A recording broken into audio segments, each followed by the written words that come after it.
estamos aqui hoje com a doutora Thalita Lima, pediatra, especialista em desenvolvimento infantil. E é um prazer tê-la aqui conosco. Estamos também com a doutora Bianca Nunes, ginecologista obstetra, e o doutor Flávio Braga, que é ultrassonografista. E hoje o nosso bate-papo, gente, vai ser sobre cuidados pediátricos e os primeiros meses do bebê. E assim, estamos aqui com a doutora Thalita e eu sei que vai ser um bate-papo muito gostoso, muito divertido, porque a doutora Thalita é uma pessoa que ama o que faz, porque eu conheço ela profundamente. Ela, inclusive, é pediatra do meu filho. Então, eu posso falar com vocês com certeza sobre isso. E, doutora Thalita, fala para mim aí como é essa jornada sua da pediatria. Queria agradecer pelo convite primeiramente, né? É um prazer estar aqui com vocês. A pediatria faz parte da minha vida desde antes de iniciar a faculdade, né? Tentei sair dela, mas ela faz parte da minha vida, né?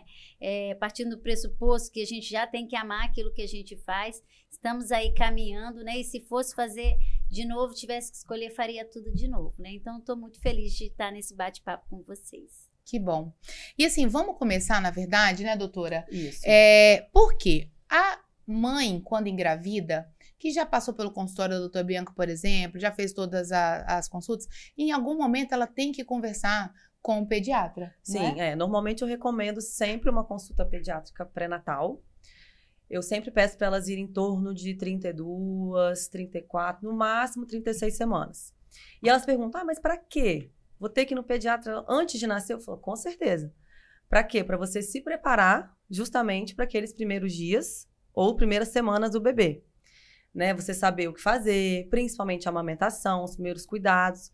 E aí hoje a gente queria saber o que você acha, doutora Thalita, assim, dessa primeira consulta?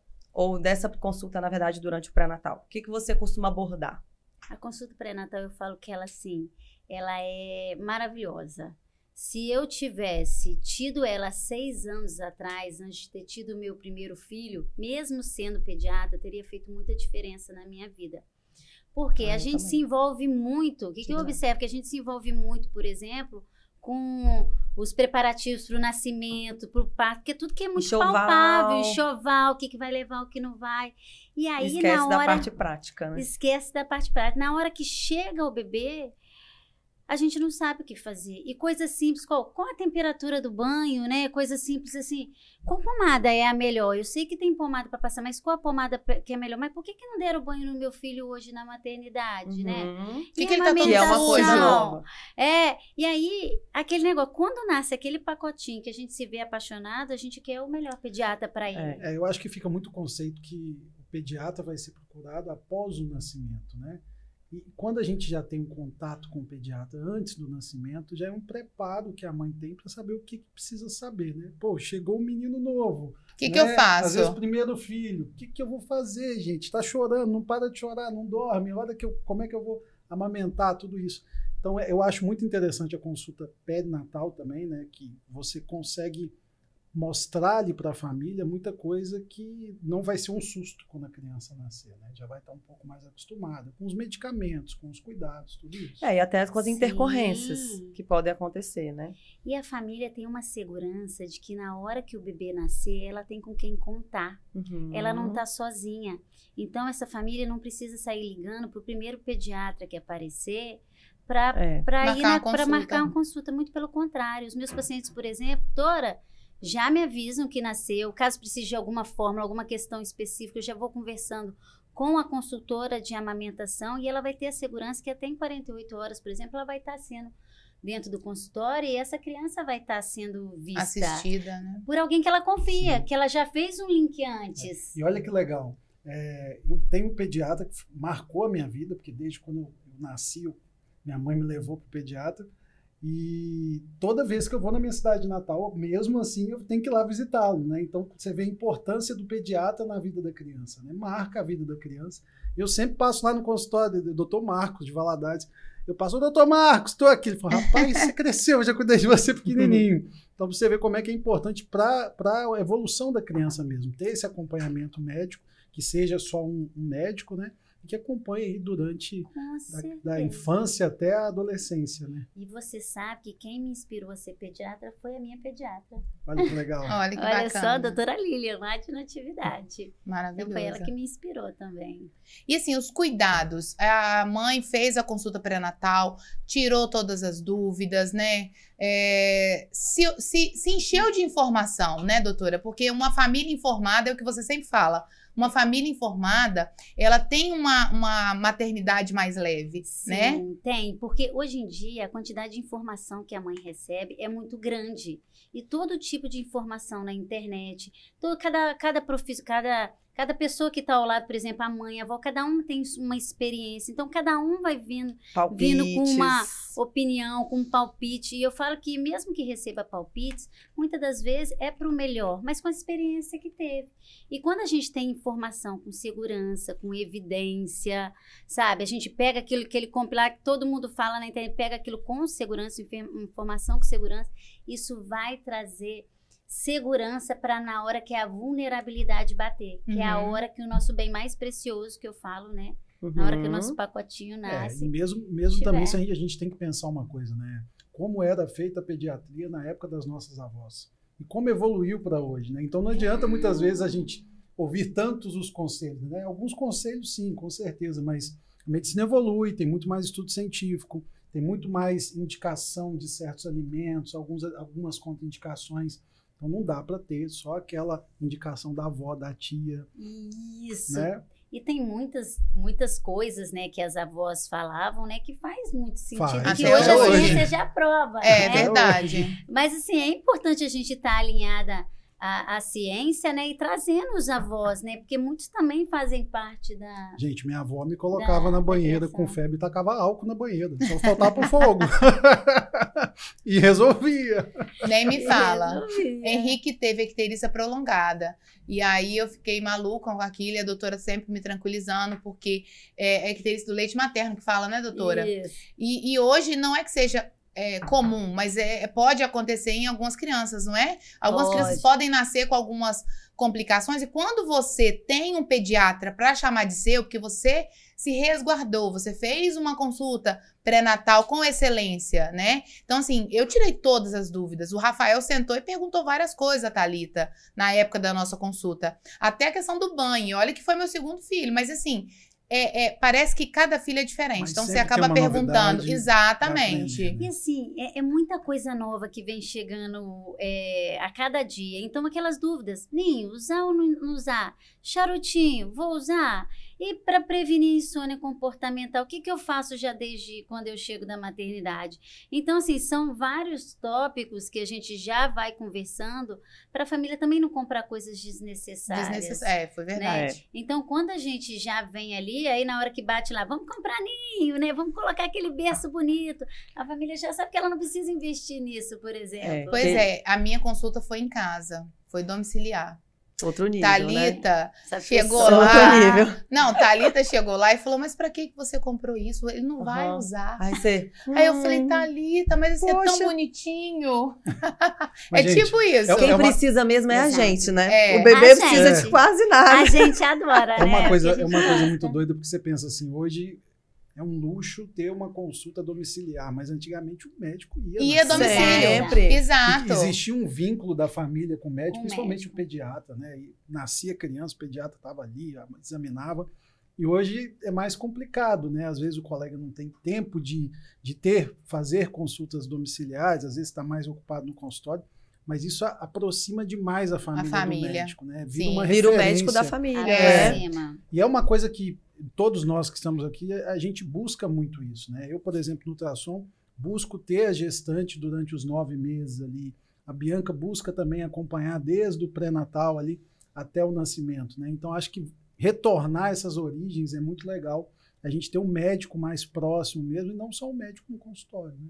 Eu falo que hoje o pediatra, ele precisa ser médico de família, né? Sim. Porque não é só do bebê que ele cuida. Sim. Ele cuida da mãe, Tem que do lidar com pai, tudo. dos avós, né? E você falando do acompanhamento aí ultrassonográfico, né? É extremamente importante. Quando o paciente vem para consulta de pré-natal, a gente já olha ali os ultrassons, né? O ecofetal, a gente já vai avaliando tudo ali, entendendo quem é esse bebê, em que família ele está inserido, em que ambiente, né? Porque não é só o bebê, é a família. E é muito importante o que a Thalita está falando, por exemplo, a gente sabe, né, por vários estudos, e a gente vê esse aumento, né, de restrição de crescimento intrauterino hoje em dia por vários fatores, que vamos falar mais para frente em outros episódios, mas existe uma diferença daquele feto que passou por uma restrição, né? É uma criança que precisa de um acompanhamento diferente e pode ter algumas complicações pós-natais, né? Sim, pode ter complicações, porque o feto restrito, por exemplo, ele ficou restrito, se a gente parar para falar de uma forma bem simples, de alimento, né? De suprimento. Então, tudo aquilo que chegava para ele, ele absorvia. Então, no pós-natal, a tendência dele é absorver mais, né? Então, é um bebê que ele é mais propício a desenvolver síndrome metabólica, como obesidade. Sem contar que a gente precisa lidar com a prematuridade, que muitas vezes vai vir associado com a restrição de crescimento. Sua anemia. A gente sabe que prematuridade tem muita ligação com o atraso de desenvolvimento, às vezes de aprendizado, né? Então são crianças que precisam ser mais estimuladas também. Também. Muitas vezes tem muitas internações, ficam muitos dias na UTI, então ali pode acontecer várias coisas, né? É um bebê restrito, é um bebê mais delicado, que não teve o que precisava durante a barriga, então a gente tem que agora suplementar isso e ficar de olho, né? Isso é. O bebê nasce e aí ele geralmente fica 48 horas, né, 36 doutor? a 48, né? Na maternidade. E aí, a primeira consulta com o pediatra, que antigamente a gente falava assim, com 5 dias o bebê precisa ir no pediatra. Essa primeira consulta, doutora, que o bebê nasceu e vai até o seu consultório, por exemplo, ou que seja domiciliar. Me fala um pouco, assim, quando é que ela acontece e quais são aqueles primeiros cuidados que você orienta a família para os primeiros dias, né, do bebê em casa? Eu falo que hoje é até engraçado, interessante que uma mãe falou comigo, né? Ela foi na consulta de pré-natal comigo, ela falou, doutora, quando que eu venho para a primeira consulta, né? Porque me orientaram 7 dias. E aí eu falei, não, nasceu com 48 horas, né? A gente vai estar vendo aqui. E até hoje ela fala, mas aconteceu tanta coisa em 7 dias. Já pensou se eu tivesse vindo com 7 dias? Porque ela ficou indo no consultório praticamente a cada 2 dias, né? A gente teve uma série de questões para avaliar, né? E esse bebê que chega com 48 horas, né? Que chega em média, né? A gente vai colocar uma média aí. A gente vai olhar a amamentação, como é que essa mãe está no pós-parto. Que é a grande dificuldade, né? Colocar esse bebê para mamar e ver esse bebê mamar. E é aquela situação, muitas vezes, que a mãe chega assim, não tem como voltar para a barriga, não, gente, pelo amor de Deus. Gente, e falaram que o parto era difícil, mas a amamentação... Não, o primeiro mês é muito difícil, né? O bebê não tem hora para dormir, não tem hora para comer. Não tem como se comunicar, gente, estou passando mal, estou com dor, tudo é choro. É a forma de comunicação do bebê, né? Ele chora o tempo inteiro. Eu lembro que quando eu cheguei com o Guinho, né, da maternidade, meu primeiro filho, devia estar uns 48 horas em casa. Eu falei, meu Deus, o que eu fui fazer da minha vida? Agora não dá para devolver. E isso agora? Porque ela é pediatra, gente. Ótima. Jesus! Você imagina. Mas a pediatra, quando ela se torna mãe, ela esquece que ela é pediatra. Virou paciente. Ela esquece, virou paciente. Toda Mas médica aqui, falando em esse cuidado principal, quando chega em casa e tal, em um assunto que a doutora falou, a amamentação. Fala pra gente aí sobre seus pacientes hoje de consulta perinatal, amamentação. É muito difícil? Qual que é a realidade da grande maioria hoje das mães dos seus pacientes, por exemplo? A verdade é que a gente romantiza muito a amamentação, né? Até porque ela começa a ser gostosa para muitas mães é instintivo, mas a maioria não, né? Porque o bebê ele tá aprendendo a mamar. Sim. Né? Porque mamar é função e a mãe aprendendo a ser mãe. Sim. Né? Aprendendo a dar de mamar. Eu sempre comento que os bebês, você pode até me corrigir, mas os bebês nascem sabendo sugar. Mas eles não nascem sabendo mamar. O mamar então, todo mundo tem que aprender. A mãe e o bebê. Exatamente. E é o grande desafio, né? Porque é uma lua de mel ali. Então, é se adaptar, entender, né? Porque a gente acha que vai ser natural. E não, muitas das vezes a gente está acostumado a ver técnicas de internet, de boquinha de peixinho, posição, barriga com barriga, e não, faz o C. E na prática, hora que você coloca o bebê é diferente, acoplar essa boquinha, até porque pode ter muitas questões envolvidas, como tensão, muitas vezes aquele bebê que fica apertadinho ali, ele nasce com tensão mandibular, presa, que vai atrapalhar ele a mamar, a linguinha presa, também, né? Ou, às vezes essa mãe tem questões ali que fatores de risco, vão impactar o atraso da pojadura dela, a descida do leite. Então, a gente tem que ali estar atuando, né? Complementando da melhor forma, entendendo também qual é o desejo e respeitando o desejo daquela mãe, né? Então, a gente vai atuando ali, porque eu falo que a gente não tem como cuidar de bebê se a gente não colocar esse bebê no peito, se a gente não olhar essa mamada, se a gente não souber identificar se é um bebê que tá mamando bem ou não, porque muitas vezes a mãe também chega pra mim e fala, como é que tá mamando? Ah, tá ótimo, tá mamando bem. Tá mamando muito bem. E o neném porque tá pra ela tá mamando bem. Ela não o bebê não tá ganhando entende. peso, né? Ela não entende. E quando a gente vai olhar, é aquele bebê que tá ali, ó, chupetando, Ou elas falam assim de também, ganhar peso. não, doutora, tá mamando bem, assim, eu só tô com muita dor, mas tá mamando bem. Então, peraí, tá Dor doendo, não é normal. não tá bom. Dor não é normal. Sentir dor, ficar sentindo dor nos primeiros 5, 10 segundos, não vai sentir dor. É isso que eu ia ficar perguntar. sentindo 5 dor. a 10 dias, você sente dor pra como se fosse uma... 5 a 10 segundos no peito. Ah, tá. Não, demora 5 a uns 10 dias pra pra estabelecer. adaptar, pra pro neném estabelecer, aprender. pra aprender. Mas se tiver doendo, a pega não tá boa. Não então, tem tá que legal. corrigir. A gente precisa ajustar, a gente precisa ver se não tem língua presa, se esse bebê não tá mordendo muito, se ele tá estalando. A mama precisa muito entender. cheia. A mama muito engurgitada. cheia. Então a gente precisa E aí, ver Thalita, todos a gente esses vê aspectos. muitas complicações relacionadas a isso, né? Eu e a Bianca, que ficamos mais no hospital, a gente vê muito caso de mastite complexa mesmo, né? Que pode ter Abscesso de ligação mama. com isso, né? Abscesso. Então, a mastite é um abscesso importante, né? Uma proliferação bacteriana da mama, onde faz um abscesso, muitas vezes tem que drenar de forma cirúrgica, é uma coisa mais complexa, mas que tem ligação com essa questão da mamada do bebê. Né? Com certeza, porque muitas das vezes, o que acontece? O bebê, ele tá sugando ali, mas ele não tá conseguindo extrair a quantidade de leite que ele precisa. Então, se ele não tá conseguindo extrair por algum motivo, seja por língua presa, ou a posição errada, não ideal, né? Não gosto de colocar a palavra errada, mas não Ideal para aquela mãe, né? Para aquela mãe, aquele leite fica parado ali.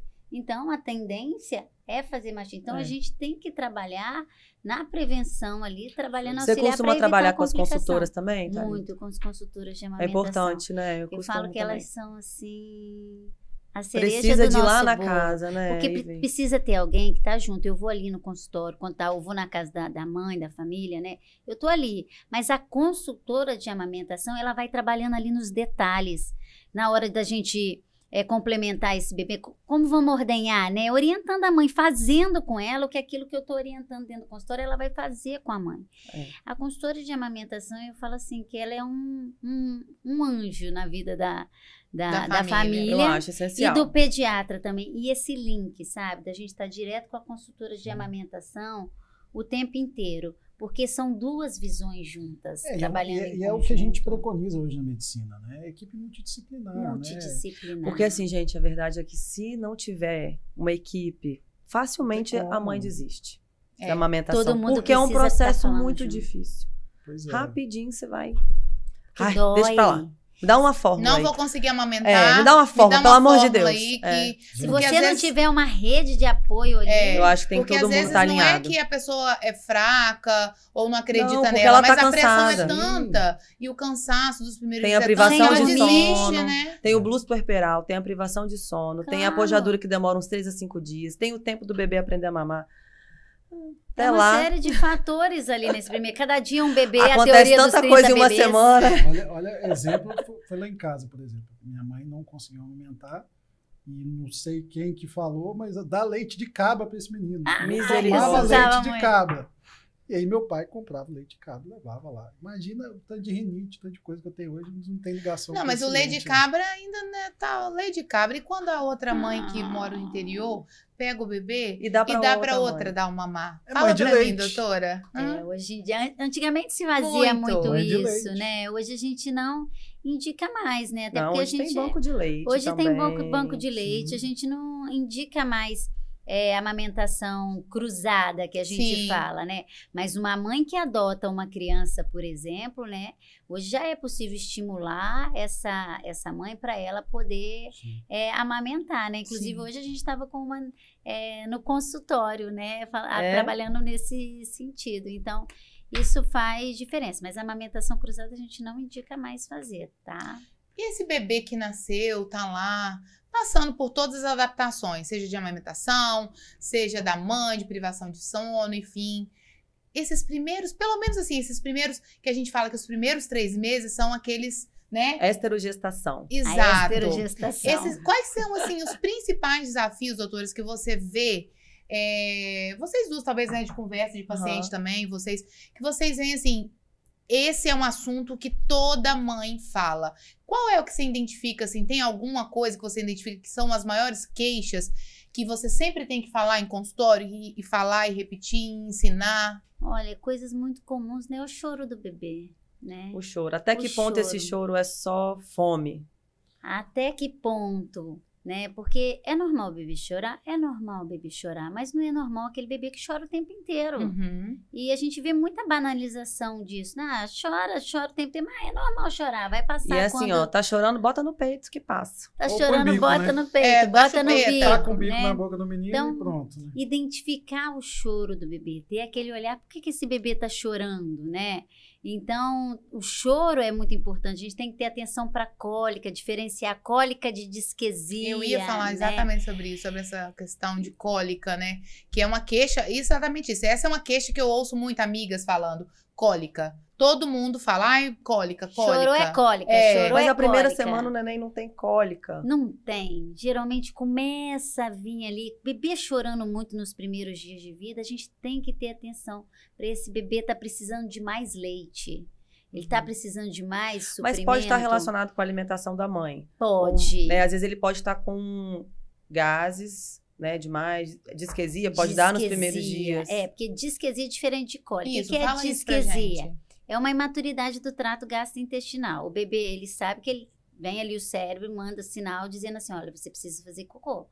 Só que a conexão cérebro-região intestinal ali ainda não é muito Madura, coordenada e madura. Então ele começa a espremer, espreme, aí ele fica... E eles fazem isso mesmo. Às vezes relincha igual um cavalinho. Eu tenho um áudio de alguém fazendo isso, gravado.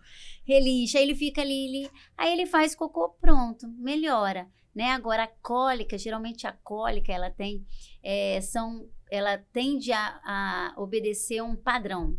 Geralmente no mesmo horário, aquele choro que não melhora com nada, você já deu peito, já trocou a fralda, São já as deu crises, banho. né? São crises, ela vem em crise, geralmente no mesmo horário. Existe aquele horário da bruxa? O horário da bruxa, né? Isso é verdade, Que a gente, gente o horário fala. da bruxa? O horário da bruxa, mas sabe que o horário da bruxa ele tem um fundamento, né? Porque assim, geralmente é o momento que a produção de leite ela tende, porque ela sofre variações ao longo do dia.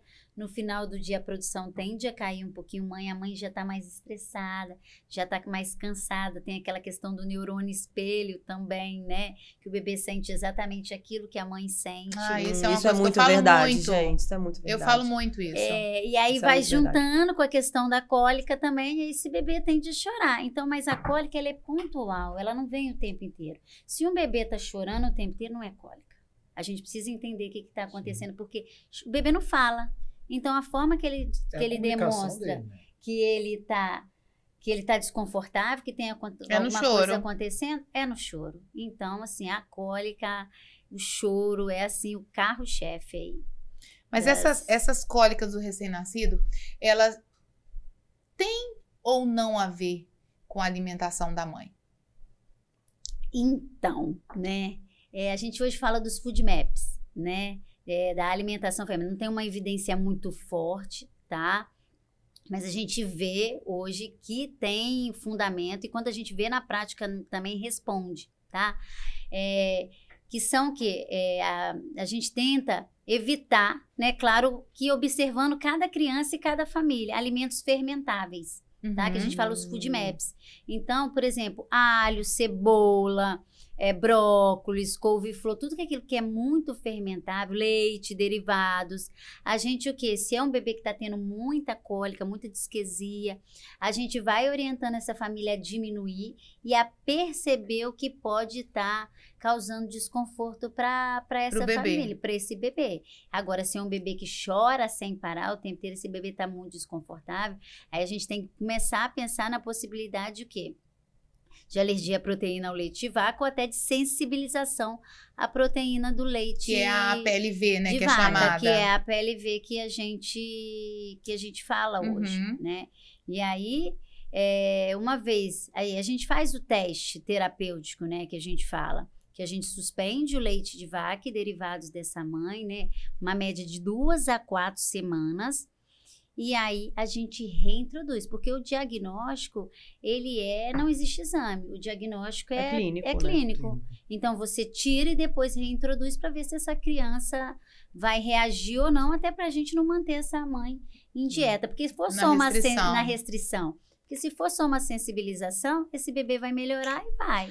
Agora, Thalita, você não acha que teve um aumento considerável nessas crianças alérgicas? Assim, eu vejo muito, Sim, assim, teve.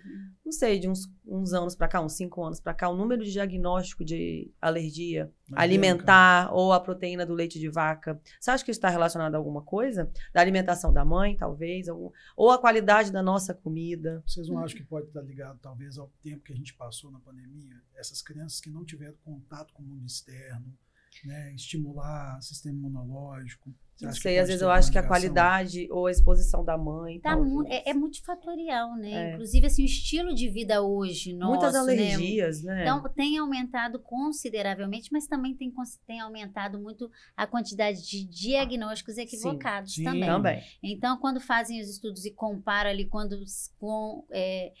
compara os que são realmente os que não são, entendeu? A diferença é...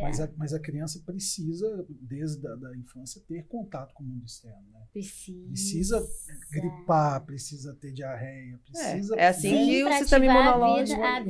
E uma criança que às vezes fica dentro do apartamento e não sai do apartamento, não vai ter contato. Por exemplo, não vai ter contato com cachorro, né? Eu falo que cachorro leva muita coisa para a criança, mas reforça o sistema imunológico, né? Você sabe que hoje uma das minhas principais orientações no consultório é sair com o bebê. Tem que sair, depois da vacinação. Tem que sair. Não, mas a Thalita mandava eu ir passear com o Henrique, até antes ela falava, vai num cantinho, onde não tem ninguém. Lugar não aberto. tem aglomeração mas com precisa mês ter de contato, vida. né? Por quê? Antes a gente vivia em comunidade, a gente vivia na rua, no sentido assim, eram casas. Pisava no chão, né? Eram casas, uma vizinha do lado da outra, conversando no final do dia. Hoje está todo mundo inserido em apartamento. Ninguém tem contato com o meio rural. Ninguém sai com o bebê na porta de casa, igual antigamente a mãe da gente no banco. sentava no banco, né? Então tá tudo muito restrito. Então esse bebê, ele tá sendo privado de receber estímulo no melhor momento da vida dele. E além disso também, uma higienização excessiva, muitas vezes, com o ambiente, né? Com medo de pegar, ai meu Deus, o medo passar álcool na mão do menino. Não pode botar o menino em pezinho no chão da pracinha. Exatamente no pé, porque ali passa cachorro, que ali passa... Não posso, vou ter que desfazer do meu cachorrinho. Não, a gente sabe que animal, ele é protetor. Uma vez eu ouvi de uma paciente assim, doutora, tem que dar banho no neném com água filtrada? Gente. Água Perrier. É água do chuveiro. Água Perrier. Filtrada. Água filtrada mesmo, de garrafinha? Falei, não, para. Água mineral, não. Para. A gente precisa deixar os nossos filhos, sabe? A gente precisa deixar eles brincarem, a gente precisa deixar eles soltos em contato com a natureza, tanto para estimular a imunidade, também para o desenvolvimento, né? Porque o bebê, ele nasce com 25% do cérebro do adulto. Com 1 ano, ele já tem 75%, ou seja, 1 milhão de sinapses por segundo. Em nenhum momento da vida ele vai se desenvolver tão bem quanto no primeiro ano de vida. Eu lembro, minha família sempre teve contato com área rural, né? Tinha fazenda. E meu avô sempre teve muito conhecimento, apesar de não ter muito estudo, né? E quando um dos meus primos pegou catapora, ele colocou todos os netos para dormir no mesmo quarto. Para ver se todo mundo já pegava logo de uma vez. Todo mundo pegou catapora. Você vai lembrar de Violeta Genciana, você lembra aquele roxo? Aí ele fazia uma fila, colocava todos os netos pelados. Seu avô é inteligentíssimo. E vinha pintando as feridas com Violeta Genciana de todo mundo. Ressecando tudo. Ai, todos os netos. Ressecando Pegou tudo. Agora vai brincar produção de Violeta Genciana. Não ia ter como isolar. Acabou que todo mundo teve catapora e, assim, preveniu de ter uma catapora, às vezes, na vida adulta, que a gente tem visto. Que é muito pior, baticelas aí, muito né? pior. Então, assim, esse conceito a gente está perdendo porque nós estamos ficando cada vez mais nas grandes cidades. Nos apartamentos, né? E não está tendo essa... Eu acho que depois da pandemia mudou muito também, né? as mães ficam com mais medo, né? Mesmo em ambientes onde tem um condomínio, de ficar ali, não, meu filho ainda não pode, ele é muito novinho e tal. Né? Existe uma restrição no começo, lógico, né? Quando é um recém-nascido. Isso. Mas tem que deixar a criança ter contato. Eu falo que com 1 mês de vida, assim, sabe, para dar volta em volta de casa, faz bem pra mãe, pra saúde materna. Saúde mental. Dá uma voltinha. Aquele ritmo, né? Não é pra ir, por exemplo, pro shopping, pro parque, não, pra igreja, restaurante, pra igreja, não é pra fazer um evento disso. em casa. Não é pra fazer um evento em casa, né? Sim. Inclusive, eu tenho até um vídeo no Instagram que fala assim, quando devo visitar um recém-nascido, né? Não devo. Não vai. Não visite Não um visite recém-nascido. um recém-nascido. Não, mas eu vi outro. Pode vir Não às vá. 3 da manhã, que vai ser excelente. Esse é ótimo. Não vá. Quem é que vai 3 da ajudar manhã o vai me bebê? ajudar muito. Esse vídeo da Thalita do nome Gostei. de recém-nascido é maravilhoso. Ai. Porque assim, é importante pra mãe dar uma voltinha ali, né? Mas sem aglomerações, porque o bebê ele não tem as principais vacinas ali Sim. até os 3 meses de vida, né? E uma gripe, o que em mim é uma gripe, em você é uma garganta arranhando, no bebê de 1 mês é uma bronquiolite com internação em UTI neonatal. A gente, quando o Henrique estava pequenininho, a gente estava conversando muito sobre esse assunto, né, doutora, da bronquiolite. Porque na época a gente teve algumas pessoas aí que têm visibilidade na internet e que ganharam, né, na mesma época que eu, e eu ficava olhando aquilo e mandava pra doutora. Tipo assim, o quarto do hospital lotado de gente. Lotado, todo mundo indo visitar na Vira um maternidade. evento, Às né? vezes ninguém Um pensa evento. nisso. E aí a pessoa em casa, uma semana depois, eu lá com o Henrique, com a Ecterícia, e na casa da pessoa, ela fazendo um jantar com um buffet, recebendo pessoas, 7 dias o bebê. Aí eu mandei pra ela. Aconteceu o quê? Com 11 dias de nascida, a criança voltou pro hospital com bronquiolite. Aí, tipo assim, Viral, aquela né? coisa, é excesso de cuidado? Não, gente, não é. É porque assim, a criança ela tem a vida inteira para receber visita. Sim. Nesses primeiros dias, onde a família está se acostumando com a ambientação, Claro. onde o bebê está se Ele acostumando também, com o né? ambiente. Ele nem entendeu que nasceu. Ele nem Exato. entendeu. Pra E que hoje, você com vai rede encher a casa social, de você gente? consegue. Olha, Nem aqui entendeu nasceu, que vi a nasceu. foto, pronto, acabou. Nem acabou. entendeu que nasceu, né? Então, assim, eu fiquei em casa. O Henrique nasceu em dezembro, então é época de festividade. Natal, lá em casa, foi eu, meu marido, meu filho mais velho e minha mãe. Minha mãe veio pra ficar com a gente. E só a gente. O Réveillon foi nós 5 em casa. Então, assim, é uma privação que você tem durante um momento, Mas vai ter mas tantas... pra saúde do tantos seu filho, Réveillons, tantos natais. Com certeza. Exatamente, né? A gente tem que Esse controlar co- um pouco a ansiedade. A gente tem que ter aquele negócio, né? O equilíbrio, eu falo, Isso. né? É você manter o equilíbrio, nem 8, E nem um bom 80, senso, né? né? Um bom senso ele vai fazer Até da a família, diferença. né? Da família. A família fala assim, gente, nasceu agora, né? Vamos... Vamos Os maneirar, familiares, né, que querem estar lá, querem visitar. Que todo mundo quer ver, né, gente? O neném acabou de nascer, o neném é assim, fofinho. Isso tá virando uma rotina mesmo, porque assim, Bianca, até mais que eu, mas de vez em quando eu vou na maternidade visitar paciente e tá assim, a galera da família, todo mundo ali. E você vê, às vezes, num quarto, 10 pessoas. Ah, é? Não, mas Mas aquela sabe o que ela visitinha fala? passadinha, Vamos. ok. Mas olhou... o bom do hospital é assim, tem hora pra começar e tem hora pra Isso, acabar. Sim. Isso. É uma visita rápida, porque tem muita gente querendo entrar. Aham. E elas falam assim, doutora, é melhor ser aqui, porque lá em casa ninguém vai. É verdade. Sabe? Porque aqui tem que ir embora, Mas tem o ruim hora. que eu Tem que usar vejo- Tem que usar máscara. Tem que usar máscara, máscara. O ruim que entendeu? eu vejo é assim, o bebê não sabe nem o que tá acontecendo, tá pulando de cola em cola. Todo mundo quer pegar no bebê. Gente, deixa o bebê lá, só olha. Tá bom. Mas existem... Nossa, mas eu vou te falar, eu Vou te acho contar. que 100%, eu acho que 60% tem a consciência. Sim, não. Tipo assim, não vou um pegar. ou outro. Tem algumas pessoas ainda, que ainda tem muitas, que querem pegar e tal. Eu não tive esse problema. Talvez que eu tenha essa cara brava, né? Aí o povo nem queria pegar. Mas tem muito, isso acontece muito, né? Pode pegar. Gente, É. você sabe que a primeira vez que a Tira minha a mão daí. família foi visitar o meu mais velho, por exemplo, foi em um evento, né? Porque eu marquei um horário. Quando Primeiro ele fez neto da 3 família. meses, quando ele fez 3 meses, eu fui pra cidade da minha mãe. Falei, olha, gente, Pode vocês vir. podem vir, mas entre 3 horas e 4 horas, porque depois é assim. Faz a escala, cada um tem Teve 10 horário, minutos. depois que completou 3 meses, A lista horário tá pra pronta. começar, terminar. E Pronto, tá bom. agora vocês Isso podem aí. conhecer. Pronto, mas Isso aí. Agora, uma dúvida que ficou aqui pra mim, por exemplo, sobre ainda a PLV. Eu não tive bebê, eu não tive filhos com a PLV. Mas, por exemplo, existe uma...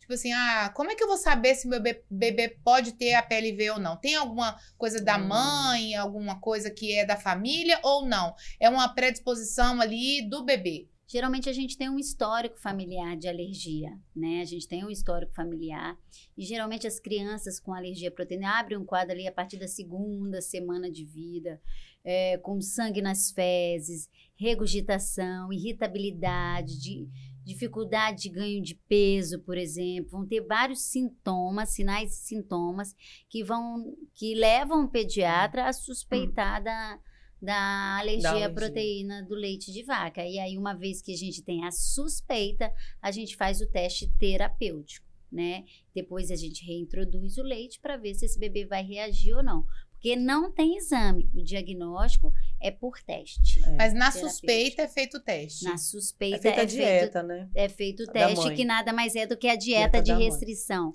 Se a mãe tiver em aleitamento materno, de leite derivados da mãe, né? E se for fórmula, o bebê tiver no uso de fórmula, a gente vai trocar a forma para a fórmula mais recomendada específica.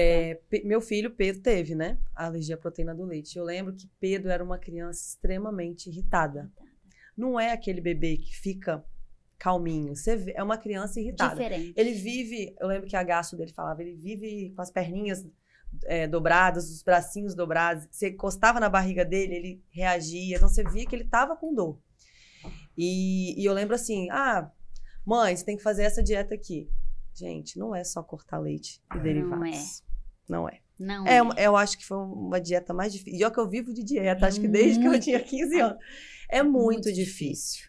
É muito difícil. Não é assim, corta aqui queijo, manteiga. Não. Tudo que a gente come tem. Tem. Porque pode estar contaminado, né? Pode ter traços, né? Você vai comer um pão francês, por exemplo, na padaria, que não tem leite, mas pode ter contaminação com leite cruzada, né? Contaminação cruzada, né? E aí reage também. E é uma dieta extremamente... Porque você não pode comer fora, você não pode comer na casa da sogra, você não pode comer na casa de ninguém, você tem que levar sua marmitinha.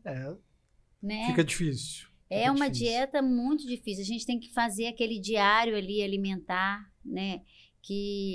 Para a gente entender se esse bebê tem desconforto, aonde que pode ter sido o furo, né? Onde é que pode ter escapado. Então, é uma dieta assim, que traz para uma mãe que muitas das vezes já está em privação de sono, que não tem rede de apoio ali. O puerpério já é difícil. No puerpério, é uma dieta, assim, bem... complexa, né? Bem E complexa. esse acompanhamento dessa criança, né, nesses meses iniciais é fundamental, porque é nesses meses que vai identificar tudo isso, né? Sim. Seja alergia, seja alguma consequência, né? E esses bebês com alergia, que são mais tardiamente diagnosticados, eles podem ter comprometimento no desenvolvimento. É isso que eu ia falar, sobre o desenvolvimento da criança, porque como a gente sabe, Thalita é especialista em desenvolvimento, eu adoro falar isso, porque ela é detalhista, ela olha, assim, os detalhes.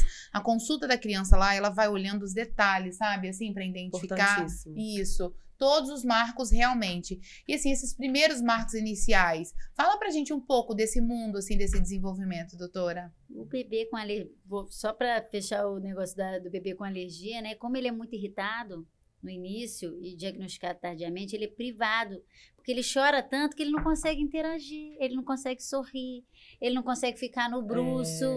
Então, esse bebê do APLV, vida, né? ele tá muito nervoso. Ele não dorme. Ele tá chateado, ele tava tranquilão no útero, cara. Tiraram me tiraram ele. daqui, da vida boa. Essa Tiraram comida ele. esquisita, não tá legal. Agora eu tenho que lutar, entendeu? Me dá um banho, troca minha roupa. Eu fico Eu cansado. tô nervoso porque eu tô irritado. Então, esse bebê pode ter questões de desenvolvimento, que à medida que a gente vai ajustando e vai fornecendo o estímulo, né? Eu falo que não é estimular a criança, é facilitar, é sermos facilitadores do desenvolvimento, né? Porque, assim, o desenvolvimento é exatamente aquilo, né? Em nenhum outro momento da vida a criança vai se desenvolver tanto quanto no primeiro até os 3 anos de vida. Em volta do 3º mês, ele tem o pico do desenvolvimento sensorial, né? Que a gente fala que é o ver, ouvir, o sentir, né? Como, por exemplo... quando você come uma batata, é uma mistura de sentidos. Por exemplo, eu olho a batata, eu pego a batata, o tato, eu levo na boca, paladar, eu mastigo, eu sinto o barulho. Ou seja, a gente faz isso tudo assim, muito inconsciente, né? É no automático. E esse bebê, ele tem o pico sensorial por volta dos 3 meses. Isso é um pré-requisito para a fala, para o pico da fala aos 3 meses, e o pico das funções cognitivas superiores em torno de 9, 12 meses, que é quando esse bebê está sendo preparado para responder ao ambiente. Por isso que eu falo da importância de sair de casa com esse bebê. Porque quando ele está andando na rua, no carrinho, ele está vendo o céu, a árvore balançando, o carro, ouvindo o barulho do carro, o cheiro do cocô do cachorro, o cheiro da gasolina, alguém gritando. Ou seja, olha como é que ele está integrando. É muito estímulo também. Os sentidos, né? Para quando vier ali o pico da fala. Então, essa questão assim, de conversar com o bebê, sabe? De estar atenta aos marcos. Por quê? Uma vez que a gente percebe questões... Porque marco, eu falo que é como se fosse uma escadinha. O desenvolvimento é uma escadinha. Por exemplo, se um bebê não imita, como é que ele vai falar? Aliás, vamos voltar um pouquinho antes. Se ele não olha, se ele não tem contato aqui, ó, como é que ele vai imitar? Uhum. Se ele não imita, como é que ele vai falar? Então, a gente, como a escadinha, a mesma coisa. Se o bebê não levanta o pescoço, como é que ele vai sentar? Se ele não senta, como é que ele vai andar? Então, quando a gente vai diagnosticando lá na base questões de desenvolvimento, a gente já chega lá na frente, muito à frente. Porque, por exemplo, com 1 ano esse bebê não está falando. Tá, mas com 8 meses era para ele estar lalando. Se ele não está lalando com 8 meses, falando já é fato que ele vai ter uma questão ali na frente. Então, ele já está dizendo, bebês com sinais de risco para autismo, a gente já consegue identificar. É aquele bebezinho ali que muitas das vezes não engaja, aquele bebê de 6, 7 meses, você está brincando com ele, você brinca, ele ri, você para, ele... Então, ele já está te dando sinais, o contato visual dele é mais fugaz, ele não se reconhece pelo nome. Então, o bebê, claro que tem uns que vão fazer uma regressão lá atrás, mas muitos já estão dando sinais aqui, ó, na base. Então, você acompanhar esse desenvolvimento de forma adequada, não baseado no que eu acho, mas baseado em escalas, né? Porque desenvolvimento não é eu acho, é com conhecimento. Isso vai fazer diferença na vida das famílias e na vida dessa criança, porque em nenhum outro momento da vida ela vai se desenvolver tão bem quanto até os 3 anos. Por isso que, desculpa, só por isso que você sempre fala, e o tummy time? Ela me cobrava muito, né? Sou chata, hein? E o tummy time? E o tummy time? E aí hoje eu olho e falo, cara, mas eu ficava com pena de deixar ele virado lá e o pescocinho, a gente fica com pena, né? Mas assim, hoje eu consigo entender a cobrança que era real dela, mas tem um propósito, tem um motivo, né? E aí eu ficava depois acompanhando os marcos e o Henrique parecia assim, que ele testava a gente. Tipo... Ele era assim, na virada do marco, ele acordava sentado. Na virada do marco, ele ali, né? Engatinhava. Não era assim? Ele é muito engraçado, essa fase dele, do desenvolvimento, né? E que a Thalita acompanha, assim, com expertise maravilhosa. O que você acha, nos tempos de hoje, a questão do aumento do número de autismo? Porque hoje, a cada vez mais, a gente entende alguns fatores que podem aumentar isso. Por exemplo, no último congresso que eu dei aula, eu conversei com um colega da UDO e ele falou durante a aula que o fato do homem, do pai, já ter mais de 40 anos, já é um risco de autismo. Antes a gente não, mas a culpa era sempre jogada para a idade materna. Hoje a gente já entende que também a idade paterna pode interferir. Sim. Estilo de vida, o que a gente tem contato com o mundo hoje, com alimentos, com várias coisas, mas tem aumentado muito o número de autismo hoje em dia, ou você acha que tem aumentado muito o número de diagnósticos? Aumentou não só o número de autismo, porque hoje a gente sabe que o autismo, né, as crianças prematuras, por exemplo, as crianças com trissomia do 21, elas têm mais predisposição a desenvolverem um transtorno do espectro autista. E aumentou a sobrevida delas hoje. Sim. Então, de fato, aumentou o número, né? Outra coisa também, crianças muito restritas, né? Então, aumentou o número, mas também mudou os critérios diagnósticos também, né? Que hoje, atraso global do desenvolvimento, não só atraso global, mas o o Asperger, eles entram como transtorno do espectro autista, então isso aumentou também, né? E aumentou também o diagnóstico no sentido por maior conhecimento dos pais, né? Por maior acesso à informação. Mesmo então, porque a gente tem a graduação também, né? A gente não precisa ter... Tem espectros, né? Tem, então, às vezes é um autismo leve, é uma coisa mais tranquila, mas tem que fazer o diagnóstico. Tem, que antigamente passava desapercebido. Era só aquele quadro muito complexo que fazia o diagnóstico. Isso, hoje a gente consegue pegar muito mais o TEA nível 1, por exemplo, né? Então, aumentou sim, mas por vários motivos, né? Que aumentou o transtorno do espectro autista. Então, a gente tem que ficar atenta a isso, né? Segundo o último aí é o CDC, né? O último estudo do CDC, 1/36, né? Nossa, ou seja, numa escola aí de 120 crianças, né? A chance da gente já ter 4, ele é muito grande. Então, tá aumentando risco, sim. Né? E das coisas que eles falam, né?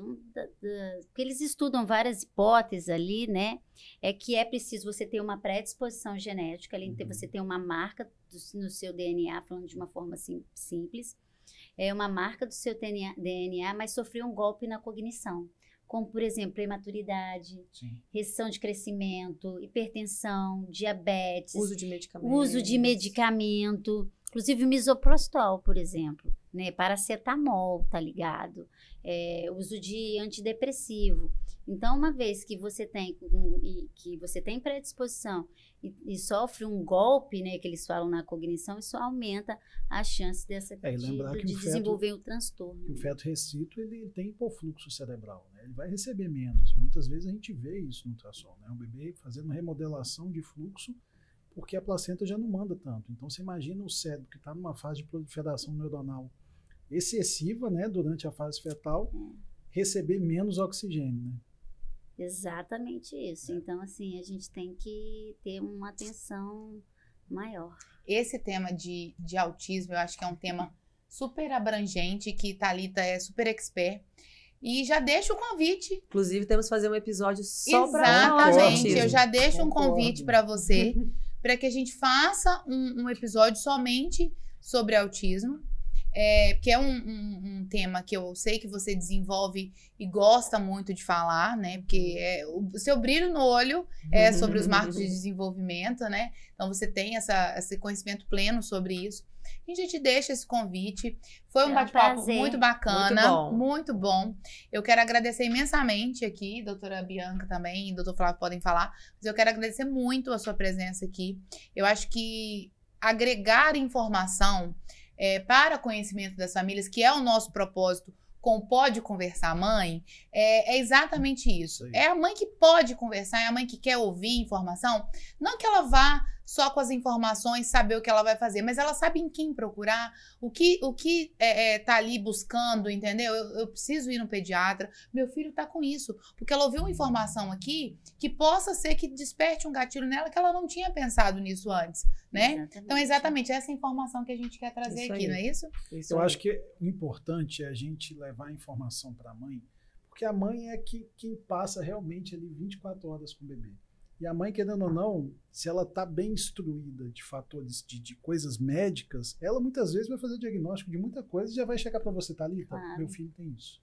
Porque ela viu aqui normalmente é assim, né? Ela já chegou aqui, assim, já viu, lá no podcast falaram isso e eu vi aqui, ó. Mas então, chegou a informação de qualidade e ela já está com aquilo na cabeça. Então, muito obrigado aí pela presença. É um prazer estar aqui falar de um tema que eu gosto tanto, né? Que faz parte do meu dia a dia. E com vocês, né, especiais. Muito obrigada. Obrigada, Thalita. Acho que o pediatra e o obstetra tem que andar, ó, alinhado, porque é muita novidade, né, na vida dessa mãe. Obrigada. Nada, é um prazer. Quero agradecer todo mundo que assistiu o nosso podcast. E, gente, olha, nós estamos no Spotify e aqui no YouTube. Acesse nossos canais, se inscreva, deixe um like, né? Aquele ative o sininho básico de todo mundo. E outra coisa super importante, se você tem alguma dúvida sobre desenvolvimento, sobre recém-nascido, sobre a pediatria, das coisas que a doutora Thalita trouxe aqui pra gente, é só deixar aqui nos comentários que nós vamos estar olhando. E o seu assunto, a sua dúvida pode ser tema do nosso próximo podcast, tá? E agora também quero que a doutora Thalita deixe aqui pra gente os acessos dela de rede social para que vocês possam seguir e ter conteúdos de extrema informação. Se vocês quiserem, tá lá para vocês, @doutora Thalita Lima Pediatra, tá? Vai ser um prazer tirar dúvidas de vocês.